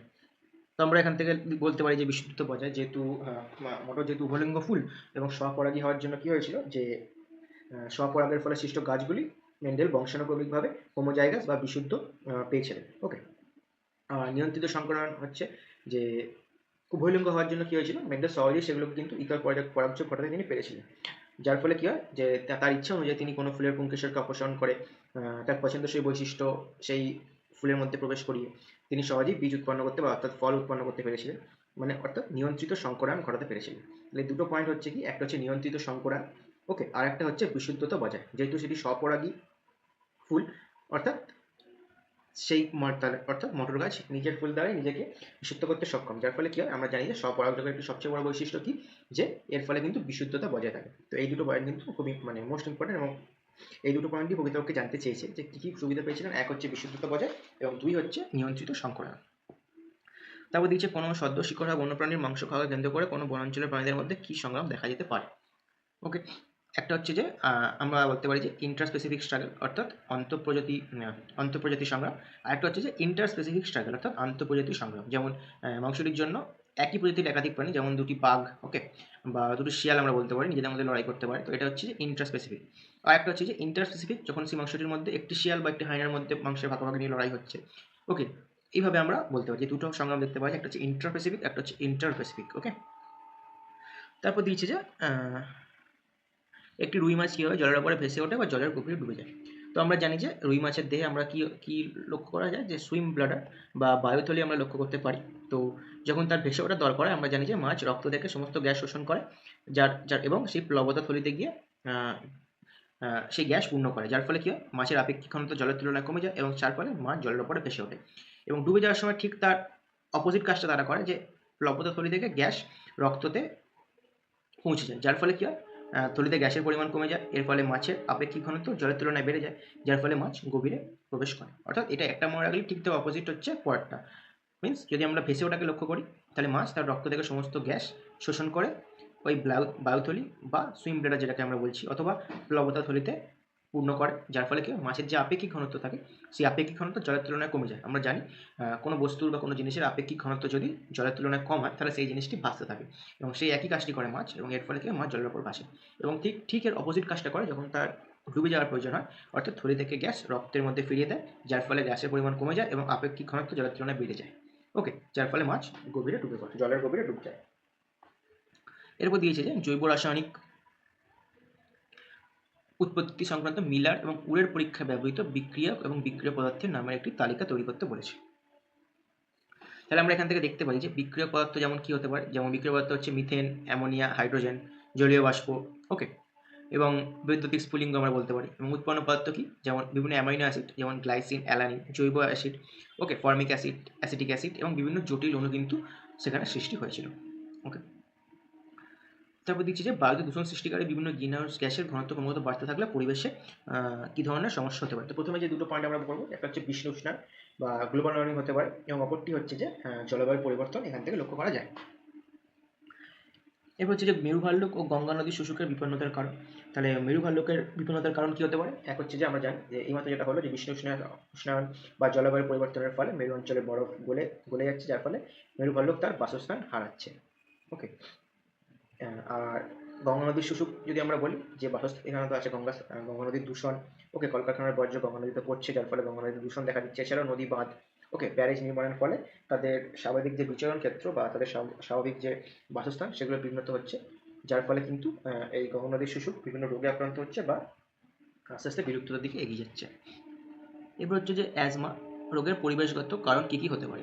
তো পরিবেশগত কারণ দুটো হতে পারে, এক হচ্ছে যে যদি আমরা দুটো ভাগে ভাগ করি, এক হচ্ছে বায়ু দূষণ এবং অন্যান্য বায়ু দূষণের ফলে যা যা আছে, ধোঁয়া, ধুলো, বাতাসে ভাসমান স্মল পার্টিকেল, সব কিছু হবে। এবং আরেকটা হতে পারে হচ্ছে যে বিভিন্ন আর্দ্রতা বা ছত্রাক, ঠিক আছে, যেমন স্যাঁতস্যাঁতে পরিবেশের ছত্রাক বা ফাঙ্গাল ইনফেকশন, এবং সেই ফাঙ্গাসের স্পোর বা ঘরের ধুলো যদি নাকের মাধ্যমে শরীরে প্রবেশ করে, তারপরে কিন্তু হাঁপানি হতে পারে। ওকে, তো এইভাবে আমরা সাজিয়ে গুছিয়ে এগুলোকে লিখতে পারি। এরপর হচ্ছে যে খাদ্যের সংকট ও চোরাশিকার পূর্ব হিমালয়ের হটস্পটের একটি স্তন্যপায়ী প্রাণী বিপন্নতার সঙ্গে অন্যতম দুটি কারণ উক্তগুলির যথার্থতা প্রমাণ করে। ওকে, তাহলে আমরা যদি দেখি যে পূর্ব হিমালয়ের ক্ষেত্রে আমরা যদি আমরা ধরি, তাহলে লাল পান্ডার ক্ষেত্রে কিন্তু এই যে বক্তব্যটি দিয়েছে যে খাদ্যের সংকট ও চোরাশিকার, যার ফলে কী হয়, এই লাল পান্ডা কিন্তু আস্তে আস্তে বিপন্ন স্তন্যপায়ী প্রাণী হিসেবে গণ্য হয়। এক হচ্ছে যে খাদ্যের সংকট, কারণ আমরা জানি যে পান্ডা জাতীয় পশুর প্রধান খাদ্য হচ্ছে বাঁশ পাতা বা বাঁশের কচি বা বাঁশের কচি ডাল বা কচি বাঁশ। ওকে, তো দ্রুত বসতি স্থাপনের জন্য কী হচ্ছে, মানুষ এই বনজ সম্পদ কেটে পরিষ্কার করছে এবং বা ঘরবাড়ি বানানোর জন্য সেই বাঁশ গাছ কিন্তু কাটছে, যার ফলে কী হচ্ছে, এই বাঁশ বনের কিন্তু বিনাশ ঘটছে। এর ফলে এই রেড পান্ডার কিন্তু খাদ্যের সংকট দেখা দিচ্ছে। অপরদিকে যে রেড পান্ডা বা লাল পান্ডা, তাদের চামড়ার জন্য তারা কিন্তু বিখ্যাত। এই চামড়া মানুষ কিন্তু টুপি বা পোশাক তৈরিতে ব্যবহার করে, যার ফলে কী হয়, তাদের এই চামড়ার জন্য তাদের চোরা শিকার বাড়ছে। এই দুই কারণের জন্য কিন্তু তাদের অস্তিত্ব আজ চরম সংকটের মুখে দাঁড়িয়ে। তো এই লাল পান্ডার ক্ষেত্রে কিন্তু উপরে যে উক্তিটি করা হয়েছে, যেমন খাদ্যের সংকট ও চোরা শিকার, এটি কিন্তু বিপন্ন মানে খাদ্যের সংকট ও চোরা শিকার পূর্ব হিমালয়ের হটস্পটের একটি স্তন্যপায়ী প্রাণী বিপন্নতার অন্যতম দুটি কারণ। তো এটি কিন্তু হচ্ছে এই যে বক্তব্যটি তারা দিয়েছে, এই বক্তব্যটি কিন্তু রেড পান্ডা পশুটির ক্ষেত্রে বা লাল পান্ডা পশুটির ক্ষেত্রে যথাযথ। ওকে,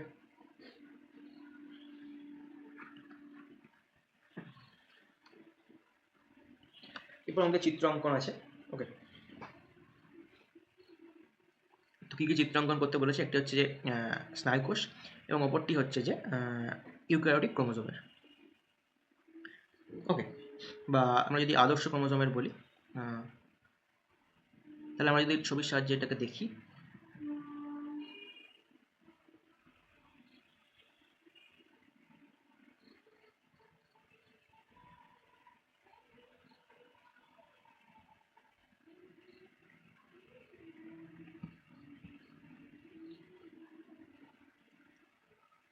কীভাবে আমরা দেখতে পারি এখানে কী বলা হয়েছে, যে কী চিহ্নিত করতে তারা বলেছে।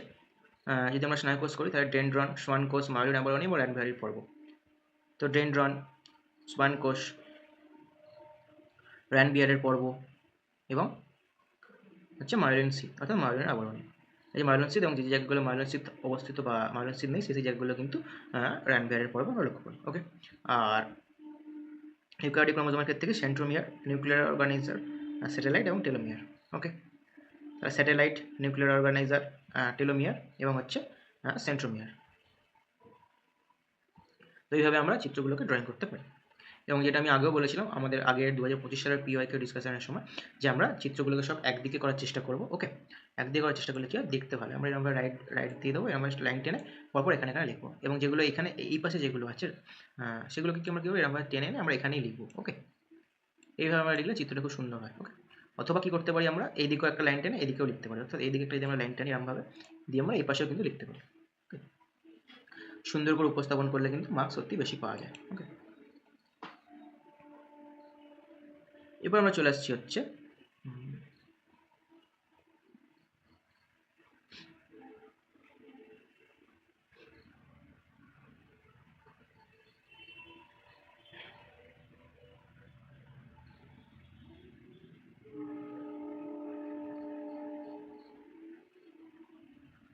যে ইউক্যারিওটিক ক্রোমোজোমের রাসায়নিক উপাদানসমূহের নাম একটি সারণীর সাহায্যে লেখো।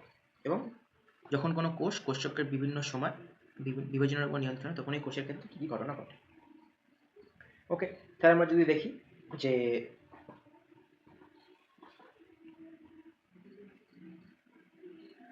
যদি আমরা সারণীর সাহায্যে দেখি জিনিসটাকে, তাহলে আমরা এইভাবে দেখতে পারি যে বিভিন্ন উপাদান যেমন নিউক্লিক অ্যাসিড, প্রোটিন, আরএনএ এবং বিভিন্ন আয়ন আমরা লক্ষ্য করতে পারি এবং তার কী কী কাজ হয়, কী কী কাজ, যেটা আমরা একটা ছকের মাধ্যমে কিন্তু সাজিয়ে আমরা লিখতে পারি। এরপর যেটা আছে যে কোনো কোষচক্রের বিভিন্ন বিভাজনের সময় যখন কোষচক্র তার নিয়ন্ত্রণ হারায়, কী ঘটনা ঘটবে, একটা হচ্ছে অনিয়ন্ত্রিত এবং দ্রুত কোষ বিভাজন ঘটবে এবং তারপর কী হবে, আস্তে আস্তে সেটা টিউমারের দিকে এগিয়ে যাবে। টিউমার হচ্ছে যে লাগামহীনভাবে কোষ বিভাজন ঘটা, যার ফলে কোনো অংশে উঁচু বা একই স্থানে অনেক পরিমাণে কোষের সৃষ্টি হয়, অর্থাৎ একটি কোষের একটি পিণ্ড সৃষ্টি হয়, তো সেটাকে বলা হচ্ছে টিউমার। এবং এই টিউমার যদি আশেপাশের কোষে ছড়িয়ে পড়তে শুরু করে, তো সেটা কিন্তু হয়ে যাবে হচ্ছে ম্যালিগন্যান্ট টিউমার, বা সেটা কিন্তু ক্যান্সারের সৃষ্টি হবে। অর্থাৎ প্রথম হচ্ছে অনিয়ন্ত্রিত নিয়ন্ত্রণ, অনিয়ন্ত্রিত এবং দ্রুত বিভাজন, এবং তারপর হচ্ছে যে টিউমার বা ক্যান্সারের সৃষ্টি। ওকে, তবে দেখি যে মাইটোসিসের কোষ বিভাজনে অ্যানাফেজ দশায় কী কী ঘটনা ঘটে। ওকে, এবং সবুজ-সুবুদ্ধিতে যৌন ধরনের ধাপগুলি শব্দচিত্রের মাধ্যমে দেখাও। ওকে, তাহলে যদি আমরা দেখি যে তাহলে মাইটোসিসের কোষ বিভাজনে অ্যানাফেজ দশা কী ঘটে, তো অ্যানাফেজ দশা হচ্ছে যে প্রোফেজ, মেটাফেজ, অ্যানাফেজ এবং টেলোফেজ। অ্যানাফেজ হচ্ছে তৃতীয় নম্বর ধাপ, তো এক্ষেত্রে কি হয়, সেন্ট্রোমিয়ারের বিভাজন ঘটে। ওকে, এবং বেমতন্তুর সাহায্যে বা বেমতন্তুর সংকোচনের ফলে অপত্য ক্রোমোজোমগুলিকে বিপরীত দিকে অর্থাৎ মেরুর দিকে চলতে শুরু করে এবং কোষের কি হয়, দৈর্ঘ্য বৃদ্ধি করে। ওকে, এই তিনটি কাজ কিন্তু অ্যানাফেজ দশায় ঘটে, এক সেন্ট্রোমিয়ারের বিভাজন, মেরুবর্তী চলন এবং কোষের দৈর্ঘ্য বৃদ্ধি।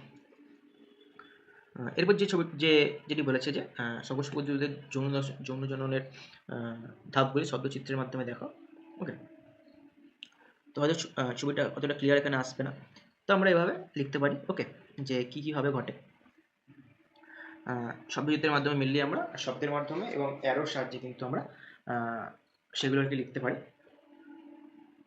আচ্ছা, এখানে বলছে বিশুদ্ধ হলুদ বীজদানকারী মোটর গাছের সঙ্গে কুঞ্চিত সবুজ বীজদানকারী মোটর গাছের সংকরণ ঘটালে তাহলে ফিনোটাইপিক অনুপাত চেকার বোর্ডের সাহায্যে দেখো। তাহলে প্রথমে যদি আমরা দেখি যে হলুদ গোল এবং কুঞ্চিত বীজ, কুঞ্চিত সবুজ, অর্থাৎ এটা একদমই মেন্ডেলিয়ান যে সূত্রটা আছে আমরা জানি যে 9:3:3:1, যে ডাইহাইব্রিড ক্রসের যে ফিনোটাইপিক অনুপাত সেটা কিন্তু মেনে চলবে।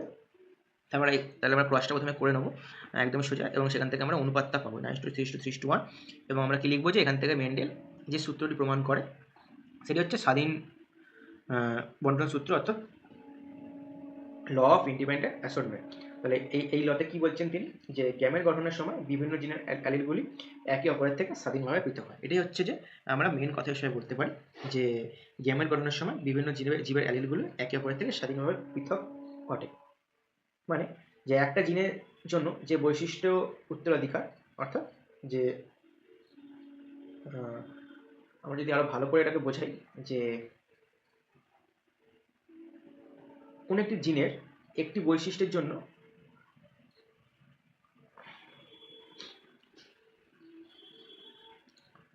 ওকে, তাহলে আমরা পরবর্তীতে যাই যে সন্তানের লিঙ্গ নির্ধারণ পদ্ধতির সঙ্গে মানব সম্পর্ক কষের মাধ্যমে দেখো। ওকে, তাহলে যদি আমরা কষের মাধ্যমে দেখি যে মানব দেহে আমরা জানি যে সন্তানের লিঙ্গ নির্ধারণের ক্ষেত্রে কিন্তু মাতার কোনো ভূমিকা থাকে না, এক্ষেত্রে কিন্তু পিতার ভূমিকাই হচ্ছে সর্বাধিক। তো সেটাই আমরা একটা ক্রসের মাধ্যমে দেখাবো, যেখানে পিতা হবে XY এবং মাতা আমরা জানি যে ক্রোমোজোম হচ্ছে XX। তাহলে যদি আমরা চেকার বোর্ডের সাহায্যে দেখি যে XY এবং XX, তাহলে কি পাচ্ছি যে মা কিন্তু উভয় ক্ষেত্রে কিন্তু X ক্রোমোজোম দান করছে, কিন্তু বাবা দান করছে একবার X এবং একবার হচ্ছে Y। ওকে, তাহলে কি হচ্ছে যে বাবা যখন Y দান করছে তখন কিন্তু সেই সন্তানটি পুত্র সন্তান, এবং যখন পিতা হচ্ছে X ক্রোমোজোম দান করছে তখন কিন্তু হচ্ছে কন্যা। তাহলে আমরা সমাজের যে ভ্রান্ত ধারণা যেটা আছে যে সন্তানের ক্ষেত্রে সন্তানের লিঙ্গ নির্ধারণের ক্ষেত্রে মায়ের ভূমিকা সর্বাধিক, সেটি কিন্তু ভুল। আমরা চেকার বোর্ডের মাধ্যমে দেখলাম যে মাতার কিন্তু প্রকৃতপক্ষে কোনো ভূমিকা নয়, কারণ মাতা কিন্তু সবসময় এক্স ক্রোমোজোম প্রদান করতে পারবে, এবং পিতার ক্ষেত্রে কিন্তু 50% চান্স হচ্ছে এক্স ক্রোমোজোম, তাহলে সেই এক্স ক্রোমোজোম প্রদান করলে সেক্ষেত্রে কিন্তু সন্তানটি কন্যা হবে, এবং অপর যদি তিনি ওয়াই ক্রোমোজোম দান করেন তাহলে কিন্তু সন্তানটি হবে পুত্র। ওকে,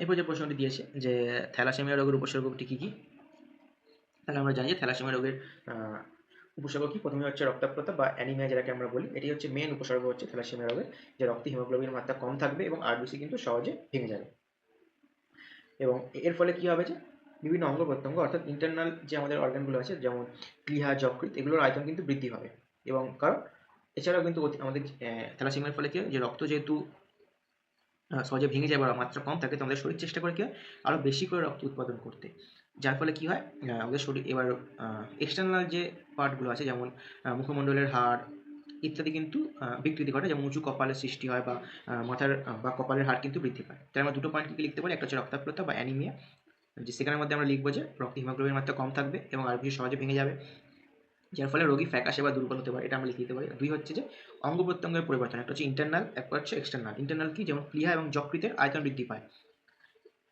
আর এক্সটার্নাল কি, যে মুখবিবরের হাড় কিন্তু বিকৃতি ঘটে বা আকারে বেড়ে যায়। ওকে,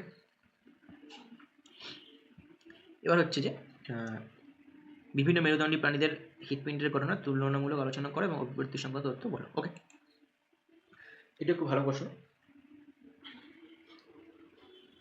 তাহলে আমরা বলতে পারি যে বিভিন্ন মেরুদণ্ডী প্রাণীর হৃৎপিণ্ডের যদি আমরা তুলনামূলক আলোচনা করি তাহলে আমরা দেখতে পাবো যে সরল থেকে জটিল স্ট্রাকচার।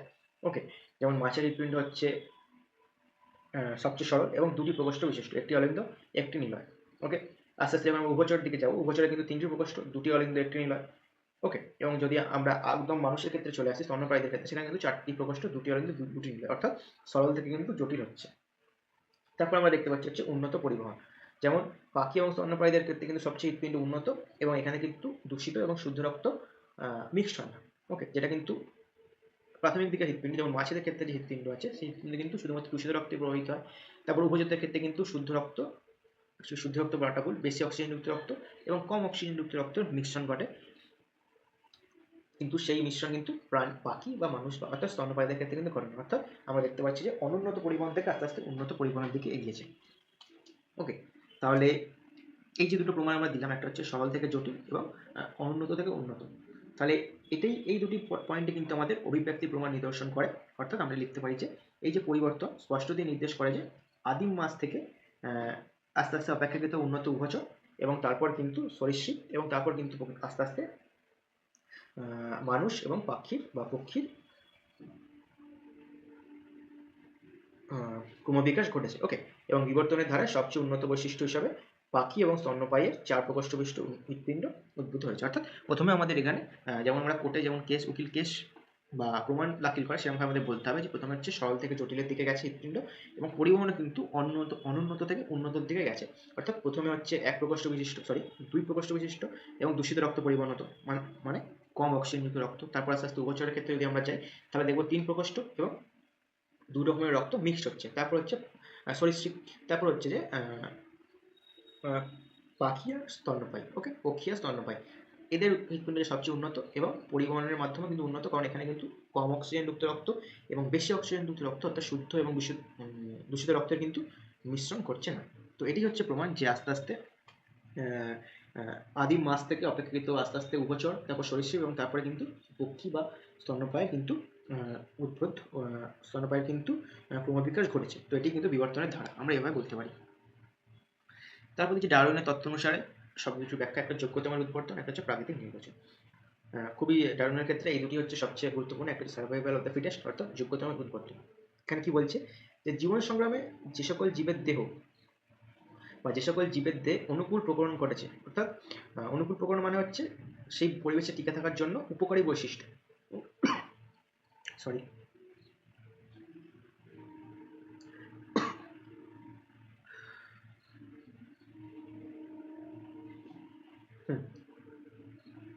উপকারী বৈশিষ্ট্য বিদ্যমান থাকে, অর্থাৎ কোনো একটি পার্টিকুলার পরিবেশে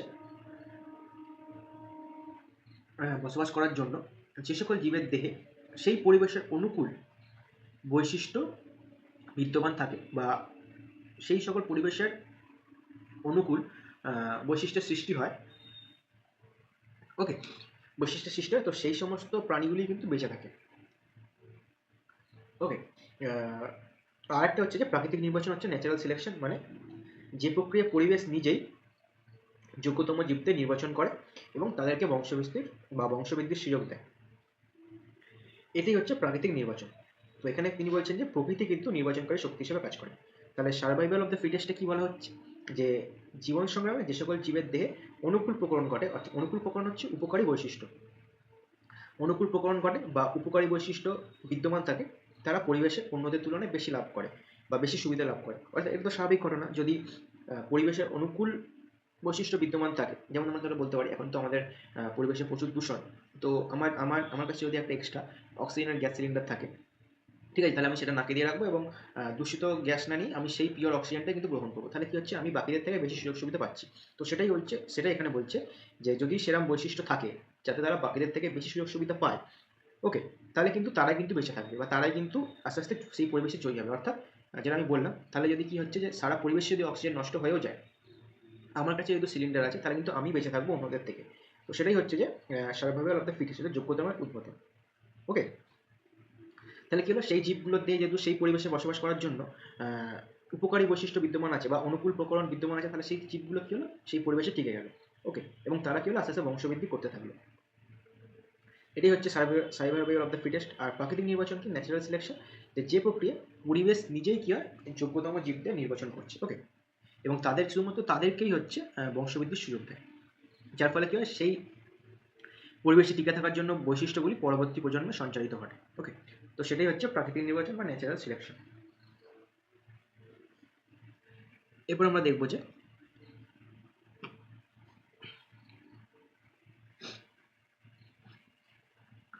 সমসমস্ত এবং সমবৃত্তীয় অঙ্গের অভিব্যক্তিগত তাৎপর্য এবং পায়ের বাহুতলীর অভিযোগগত তাৎপর্য লেখো, ওকে। তাহলে সমসমস্ত অঙ্গ কি, যেসব অঙ্গগুলি উৎপত্তিগতভাবে এক কিন্তু ভিন্ন পরিবেশে অভিযোজনের ফলে কার্যগতভাবে ভিন্ন, ওকে। আর এর ঠিক অপোজিট হচ্ছে সমবৃত্তীয় অঙ্গ, যেগুলো উৎপত্তিগতভাবে ভিন্ন কিন্তু কার্যগতভাবে এক। তাহলে সমসমস্ত অঙ্গের উদাহরণ কি হবে, মানুষের হাত, ওকে, একই রকমের হাত দিয়ে তৈরি, তিমির ফ্লিপার বা পাখির ডানা হচ্ছে সমসমস্ত অঙ্গের উদাহরণ। অর্থাৎ এগুলো কিন্তু গঠনগতভাবে এক, বাট কাজ করছে হচ্ছে ভিন্ন, যেমন মানুষের হাত, তিমির ফ্লিপার, পাখির ডানা, ওকে, এরা কার্যগতভাবে এরা আলাদা। আর সমবৃত্তীয় অঙ্গ হচ্ছে উৎপত্তিগতভাবে ভিন্ন কিন্তু কার্যগতভাবে এক, যেমন হচ্ছে পাখির ডানা বা পতঙ্গের ডানা, এগুলো কিন্তু গঠনগত আলাদা বাট কাজ করছে একই, হচ্ছে বাতাসের মধ্যে ওড়া। তাহলে এই অঙ্গগুলির অভিব্যক্তিগত তাৎপর্য কি হবে, যেমন হচ্ছে যে সমসমস্ত অঙ্গ কি, আমি কি বললাম, যেগুলো হচ্ছে উৎপত্তিগতভাবে এক কিন্তু কার্যগতভাবে ভিন্ন, অর্থাৎ এরা কিন্তু হচ্ছে অপসারী বিবর্তনকে নির্দেশ করছে। অপসারী বিবর্তন মানে হচ্ছে প্রথমে তারা একই পয়েন্টে ছিল, আস্তে আস্তে তারা বিভিন্ন পরিবেশে ছিটকে যাচ্ছে, এটা হচ্ছে অপসারী বৈশিষ্ট্য উদাহরণ। একই পয়েন্ট থেকে যখন বিভিন্ন দিকে চলে যাচ্ছে, অর্থাৎ এ থেকে প্রমাণিত হচ্ছে তাদের পূর্বপুরুষ হচ্ছে একজন, ওকে, তারপর তারা বিভিন্নভাবে ভাগ ভাগ হয়ে গেছে, ওকে। মানে একই পূর্বপুরুষ থেকে উদ্ভূত বিভিন্ন জীব যখন বিভিন্ন পরিবেশে চলে যায়, অর্থাৎ যেমন পাখি, তিমি মাছ, মানুষ, ওকে, এরা তাহলে যদি লক্ষ্য হয়, তাহলে যেহেতু তাহলে কি বলা যেতে পারে যে এদের পূর্বপুরুষ কিন্তু সবাই এক এবং অপসারী বিবর্তনের ফলে এরা আজ বিভিন্ন পরিবেশে বসবাস করছে, যার প্রমাণ হচ্ছে এই সমস্ত অঙ্গগুলি, ওকে। এবার হচ্ছে সমবৃত্তীয় অঙ্গ, যাদের গঠন হচ্ছে ভিন্ন কিন্তু কার্যগতভাবে হচ্ছে এক। এরা কি করছে, এরা হচ্ছে অভিসারী বিবর্তনকে নির্দেশ করছে। অভিসারী মানে হচ্ছে বিভিন্ন জায়গা থেকে যখন একই দিকে আসছে, অর্থাৎ অভিসারী বিবর্তন, অর্থাৎ একই দিকে আসছে, ওকে, এরকম একই দিকে আসছে, একই কাজ করছে, অর্থাৎ এদের পূর্বপুরুষগুলো কিন্তু সব আলাদা, ওকে। বিভিন্ন পূর্বপুরুষ থেকে জীব এসে যখন একই পরিবেশে বসবাস করছে, যার ফলে কি হচ্ছে, তাদের সমবৃত্তীয় অঙ্গের উদাহরণ হচ্ছে, অর্থাৎ মানে প্রথমটা হচ্ছে পূর্বপুরুষ এক, তারপর তারা বিভিন্ন পরিবেশে বসবাস করতে গেছে। আর সমবৃত্তীয় অঙ্গ হচ্ছে তাদের পূর্বপুরুষ আলাদা, মানে আগে তারা অন্যান্য জায়গায় বসবাস করতো, এখন তারা একই পরিবেশে এসে বসবাস করছে, যার ফলে কি হচ্ছে, সমবৃত্তীয় অঙ্গ সৃষ্টি হচ্ছে। এইভাবে আমরা এটাকে ভাগ করতে পারি বা বলতে পারি। এরপর হচ্ছে যে পায়ের বায়ুথলির অভিযোজনগত তাৎপর্য। তাহলে আমরা জানি যে পায়ের বায়ুথলির কী কাজ, একটা হচ্ছে দেহের ওজন হ্রাস করা এবং ডবল রেসপিরেশনে সাহায্য করা। দেহের ওজন হ্রাস মানে কি, এই যে পায়রার যে বায়ুথলিগুলো হয় বাতাসে ধরে রেখে পায়রার দেহের আপেক্ষিক ঘনত্ব হ্রাস করে এবং দেহকে হালকা করে। আমরা এটা মাছের ক্ষেত্রেও দেখে এলাম যে মাছ কীভাবে আপেক্ষিক ঘনত্ব হ্রাস এবং বৃদ্ধি ঘটিয়ে ভাসছে বা ডুবছে, একই রকমভাবে যে পায়রার বায়ুথলিগুলো বাতাস ধরে রাখে, যার ফলে কি হয়? পায়রার দেহে আপেক্ষিক ঘনত্ব হ্রাস পায় এবং যার ফলে দেহ হালকা হয় এবং উঠতে সাহায্য করে। আর ডিসোসিয়েশন হচ্ছে ডবল রেসপিরেশন, যে বায়ুথলিগুলো ফুসফুসে ধারাবাহিকভাবে কি হয়? অক্সিজেনের প্রবাহ কিন্তু জারি রাখে বা অক্সিজেনের প্রবাহ কিন্তু নিশ্চিত করে, যার ফলে যখন পায়রা আকাশে উড়ছে পেশির কাজ দ্রুত হয় এবং বিপুল পরিমাণ অক্সিজেন সেখানে সরবরাহ হতে পারে। ওকে, তাহলে ডিসোসিয়েশনের মাধ্যমে এবং দেহের ওজন হ্রাস করার মাধ্যমে কি হয়? পায়রার বায়ুথলি পায়রাকে সাহায্য করে এবং এটি হচ্ছে পায়রার বায়ুথলির অভিযোজনগত তাৎপর্য। তাহলে আরেকটা হচ্ছে যে পায়রার কটি বায়ুথলি আছে? পায়রার কিন্তু অতিরিক্ত 9টি বায়ুথলি কিন্তু লক্ষ্য করা যায়। ওকে, তারপর দিয়েছে যে ক্রমবর্ধমান জনসংখ্যা সম্পর্কিত নিচের সমস্যা ব্যাখ্যা করো। তো একটা হচ্ছে প্রাকৃতিক সম্পদের অতিব্যবহার হ্রাস। তো এটা নিয়ে আর আলাদা করে কিছু বলা নেই, আমি আগের দিন এগুলো নিয়ে আলোচনা এই কোশ্চেনটা নিয়ে আলোচনা করেছিলাম যে কীভাবে অতিব্যবহারের মাধ্যমে প্রাকৃতিক সম্পদের হ্রাস পাচ্ছে।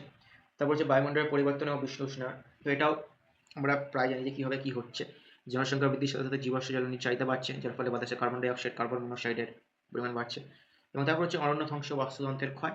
তাহলে যেহেতু লোক সংখ্যা বাড়ছে, তাহলে বাড়ি ঘর বানানোর জন্য অরণ্য ধ্বংস হচ্ছে এবং বাস্তুতন্ত্রের ক্ষয় হচ্ছে, যার ফলে কি হচ্ছে? বিভিন্ন বন্য প্রাণী এক স্থান থেকে অন্য স্থানে চলে যাচ্ছে, তাদের ন্যাচারাল যে হ্যাবিটাট, সেই হ্যাবিটাটগুলো ধ্বংস হচ্ছে এবং তারা আস্তে আস্তে লুপ্ত হচ্ছে। এবং এর ফলে কি হচ্ছে? প্রকৃতির ভারসাম্য নষ্ট হচ্ছে, কারণ আমরা জানি যে প্রকৃতিতে সব জীবই একে অন্যের প্রতি নির্ভরশীল। ওকে, এইভাবে আমরা এগুলোকে লিখবো।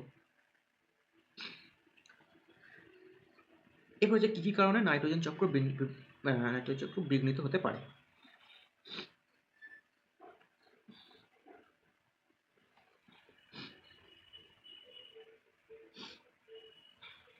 আচ্ছা, এখানে একটা কোশ্চেন ছিল,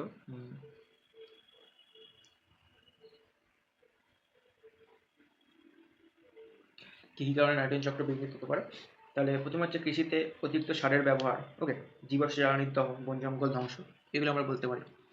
তবে এই যে ভারতবর্ষের প্রতিটি গ্রামের একটি করে পিপিআর নথি প্রকাশ করা অত্যন্ত জরুরি, অর্থাৎ পিপিআর থেকে কী কী সংক্রান্ত তথ্য জানাতে পারি। ওকে, তাহলে পিপিআর কি? পিপিআর হচ্ছে পিপলস বায়োডাইভার্সিটি রেজিস্টার। ওকে, বা জনগণের জৈবচিত্র বা জীববৈচিত্র্য নিবন্ধক। ওকে, এটাকে স্থানীয় নথি আমরা বলতে পারি। তাহলে এই নথি থেকে আমরা কী জানতে পারি?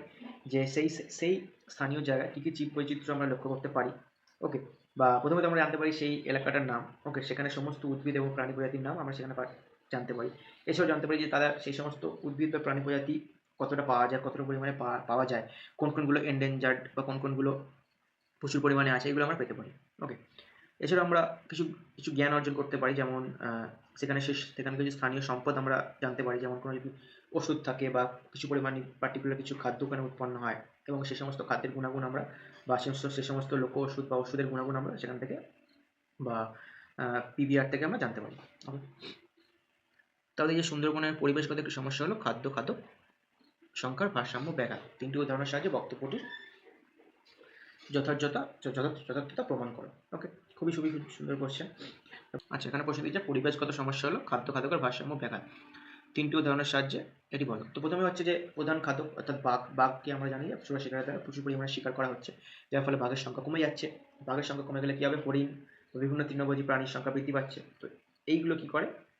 এই হরিণ বা শূকর কি অস্বাভাবিকভাবে বেড়ে গেলে ম্যানগ্রোভ অরণ্যের নবীন চারা বা ম্যানগ্রোভের যে চারা হয় ছোটো ছোটো, সেগুলোও তারা খেয়ে নেয়, যার ফলে কী হবে? ম্যানগ্রোভ অরণ্যের পুরো ভারসাম্য কিন্তু বিঘ্নিত হবে, ম্যানগ্রোভ অরণ্য আস্তে আস্তে ধ্বংসের দিকে এগিয়ে যাবে। অর্থাৎ এক্ষেত্রে আমরা বলতে পারি যে ফুড চেনেই কিন্তু ব্যাঘাত ঘটবে। এবং তাহলে আমরা কীভাবে পয়েন্ট করে লিখতে পারি? 3টি পয়েন্ট করে, যে 3টি পয়েন্ট করে যদি আমরা লিখি, যেমন হচ্ছে প্রথমে হচ্ছে খাদ্যের ভারসাম্য বিঘ্নিত করা। এখানে আমরা লিখবো যে বাঘ শিকার, চোরা শিকারের মাধ্যমে বাঘকে শিকার করা হচ্ছে। তারপর লিখবো আমরা হচ্ছে যে তৃণভোজী প্রাণীদের সংখ্যা বেড়ে যাচ্ছে। তাহলে আমরা লিখবো তৃণভোজী প্রাণীদের সংখ্যা বেড়ে গেলে কী হবে? যে ম্যানগ্রোভ অরণ্যের চারা নষ্ট হবে, ম্যানগ্রোভ তারা প্রচুর পরিমাণে ম্যানগ্রোভ খেতে শুরু করবে। এবং তারপর আমরা কী লিখবো? যে এই ম্যানগ্রোভ কিন্তু আমরা জানি যে ঘূর্ণিঝড় ইত্যাদির হাত থেকে কিন্তু এই যে ম্যানগ্রোভ প্ল্যান্ট কিন্তু ঘূর্ণিঝড় বা বিভিন্ন ঝড় ঝঞ্ঝা থেকে কিন্তু এই সুন্দরবনকে রক্ষা করে চলেছে। তাহলে ম্যানগ্রোভ যদি ধ্বংস হয়ে যায়, তাহলে কিন্তু আস্তে আস্তে সুন্দরবনের ধ্বংসের দিকে এগিয়ে যাবে। ওকে, তাহলে যে নিম্নলিখিত প্রাণীর আচ্ছা, তারপরে যে জীববৈচিত্র্য সংরক্ষণে বায়োস্ফিয়ার রিজার্ভ অভয়ারণ্য ভূমিকা। তো বায়োস্ফিয়ার রিজার্ভ কী হবে? যে একটি বৃহৎ সংরক্ষিত এলাকা আমরা জানি বায়োস্ফিয়ার রিজার্ভ, এটা হচ্ছে মেনলি ইনসিটু সংরক্ষণের একটি প্রধান স্টেপ আমরা বলতে পারি, যেখানে সমগ্র জীববৈচিত্র্যকে রক্ষা করা হয়। ওকে, এবং তার সঙ্গে কিন্তু এটা কিন্তু মানব সম্প্রদায়কেও রক্ষা করে, অর্থাৎ এটি বৃহৎ এরিয়া যেখানে জীববৈচিত্র্য এবং মানুষ এবং সেই জীববৈচিত্র্যের সঙ্গে সম্পর্কিত মানব সম্পদ। ওকে, মানে অন্যান্য কোনো মানব সম্পদ নয় বা মানব সম্প্রদায় নয়। মানব সম্প্রদায় মানে সেই বৃহৎ ভৌগোলিক অঞ্চলে যদি কোনো মানব সম্প্রদায় থাকে তাদেরকেও কিন্তু এই বায়োস্ফিয়ার রিজার্ভ রক্ষা করে। এছাড়াও এখানে কিন্তু বৈজ্ঞানিক গবেষণা এবং শিক্ষামূলক কাজের জন্য মানুষকে প্রবেশ করতে দেওয়া হয়। এছাড়াও যদি অভয়ারণ্য আমরা বলি, অভয়ারণ্য একটি সুরক্ষিত অঞ্চল, ঠিক আছে, এবং সেখানে এটাও কিন্তু একটি ইনসিটু সংরক্ষণের, আমরা ইনসিটু সংরক্ষণের টাইপ বলতে পারি। ওকে, কিন্তু এখানে কি কোনো একটি পার্টিকুলার স্পিসিসকে কিন্তু সংরক্ষণ করা হয়।